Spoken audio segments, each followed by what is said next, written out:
So in 2016, I made a big decision. Having quit my 9-to-5 jobs a year earlier and making a living now from my online business meant that I had the freedom to pick wherever I wanted to live from now on. So I left one of the most developed cities and countries in Northern Europe to move back to my small and peaceful hometown in the mountainous area of northern Greece.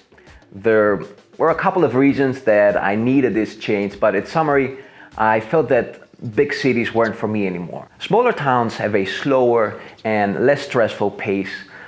Some would also say that they have a higher quality of living since you have less commuting and driving to do on a daily basis. The air is cleaner and the food is better, at least where I live. You don't have to look over your shoulder if you're walking back home late at night. The cost of living is less. And overall, I thought that moving now to my hometown, where I have less driving to do, less commuting, daily things are more easily accessible, and having control over my work, I would also have a lot more time on my hands.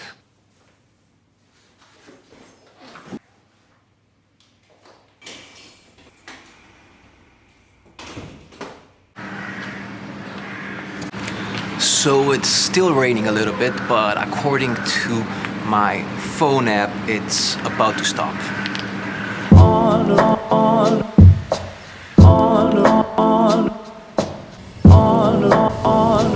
Rainy day.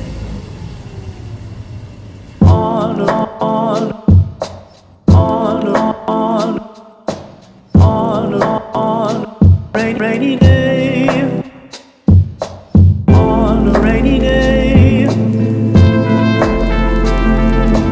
On a rainy day. On a rainy day. So my overly confident goal was to use all that free time to improve 3 main areas of my life. Area number 1 was work. I wanted to, first of all, create a successful local outdoor bodyweight personal coaching business, which I did. I also, though, at the same time wanted to keep improving my online business. So I wanted to make better quality videos, which based on the comments I've been getting the last months, I think I'm getting there. And I also wanted to spend every morning 90 minutes focused on writing a new book, which I've been doing as well.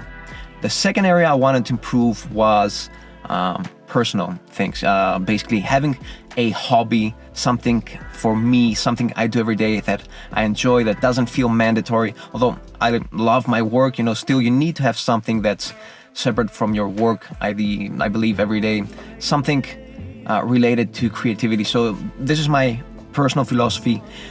Everybody needs a form of movement, and everybody needs a form of creative expression. Either that's having a garden, either that's drawing, writing, or whatever that is, something that's creative and is not related to your work. So for me, that was music. I found that learning how to play music did wonders for stress regulation,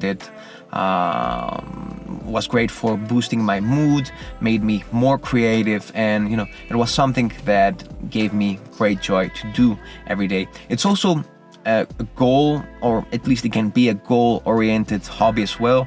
So trying to get a little bit better, at least every day, is something I enjoy. Is something that I find keeps me motivated and interested in a hobby. So music was great for all of these things. The third area that I wanted to improve was health. I wanted to, first of all, cook more often, so eat more home-cooked meals, because pretty often I found myself not having the energy and time to cook at the end of the day. So I would typically order get takeout. And the other thing that I wanted to improve was sleep.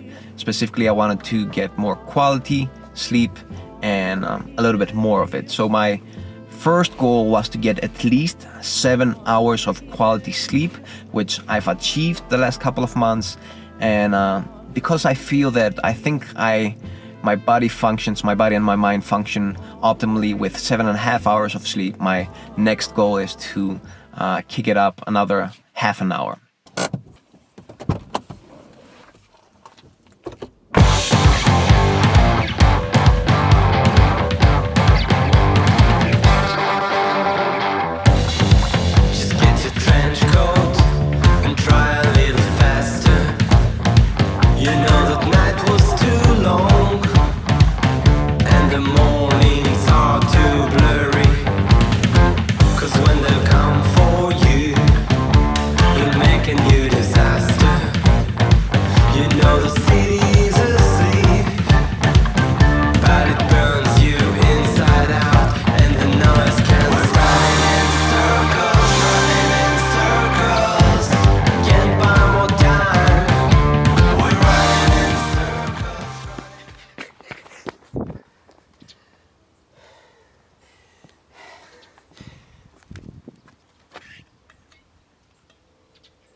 So, wait a minute. So it's 11 a.m. and I've already done my morning writing. I've done my morning workout. I coached people. I had about 2 hours to do solid video editing. And although I have a pretty, also did my cold shower, that's why I'm like this. And although I have a pretty busy day ahead of me still, having done a lot of the important things that I want to do today this early gives me this sense of momentum, this feeling of momentum, this feeling of confidence. And I feel that I'm acting more from a peaceful place instead of acting from a more stressful and hasty place that I would be usually at this time of the day if I hadn't woken up this early. Waking up really early in the morning and getting as many of the important things for me done as possible is the best way I found to be as productive as possible. Now, in the beginning, even though all of my new goals seem to fit in my daily schedule with a little bit of proper time management, I never found myself really making progress on all of my personal and business related goals on a regular daily basis. Some days I would have time to write in the morning, but I would skip my music practice. Other days I would do both my writing and my music practice, but I would find myself at the end of the day drained, not having the motivation and energy to cook a home meal. And in a weird way, time had this ability to contract the more I had of it. I don't know if you've ever experienced this. What I discovered was that after 9 a.m., once the town was completely awake, things that are important for your personal, physical, mental growth, your professional growth become secondary and more often than not neglected. Especially things that need focus, creativity, being more in that flow state, and things that need willpower and self-discipline. The more the day progressed, the more I found myself feeling busy, but at the same time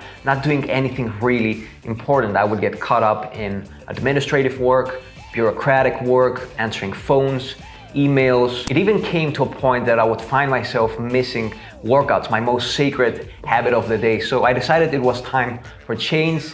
And although waking up early wasn't something new to me, a lot of times I would get up at 5 a.m. to do work when I had an important deadline, but it wasn't something I would do on a regular daily basis. Tip number 1 is don't use your phone for the first hour of the day. Most people will spend at least 10 minutes scrolling on social media the moment they wake up. And what I recommend is only use your phone for music and maybe a timer. Other than that, just keep the Wi-Fi shut down.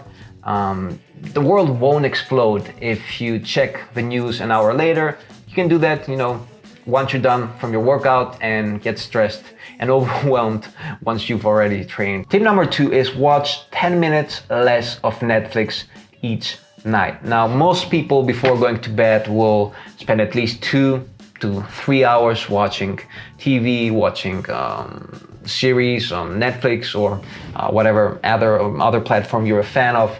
But try to limit that, and it's okay if you're like me, if you feel that you've earned your one episode, your silly goofy sitcom that you watch each night before going to sleep, that helps you relax, you can do that.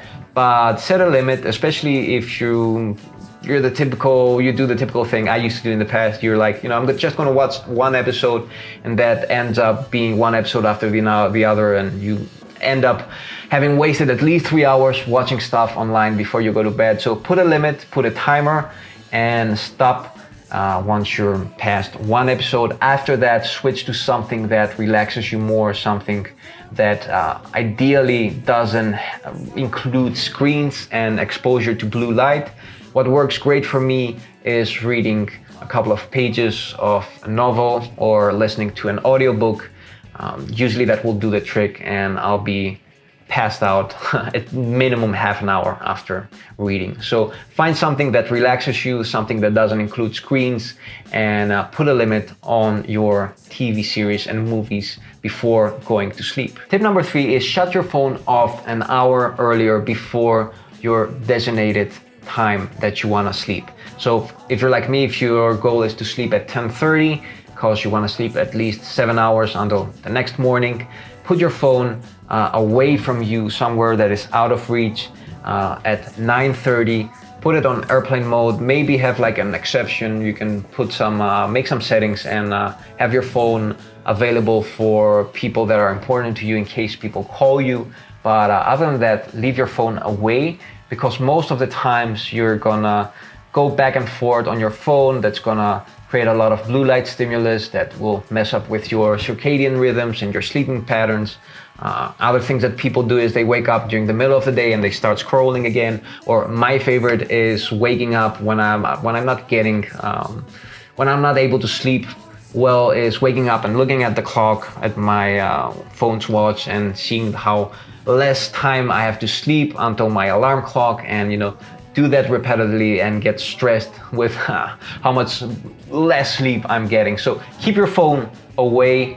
Easy tip, I know you'll struggle to do this in the beginning. Like, we all have this neurotic itch to check out our phones every 10 minutes at least, but just start doing this. And it's also going to help you in the morning, because you're going to have to get up and go all the way to your phone to turn the alarm clock off. So if you're also a typical snoozer, that's also going to help you with avoiding snoozing your phone in the morning. And there you go, you've already saved at least half an hour by applying these tips. So there you go, 3 easy tips that you can apply and save yourself at least 30 minutes to work out early in the morning.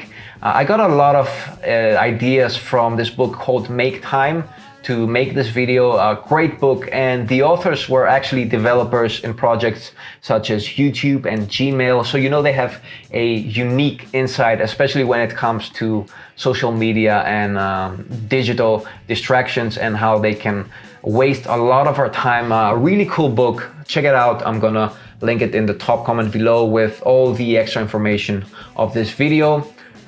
Check out the previous video that I made, my minimalist workout routine for the first month of this year to get started on your own morning 30-minute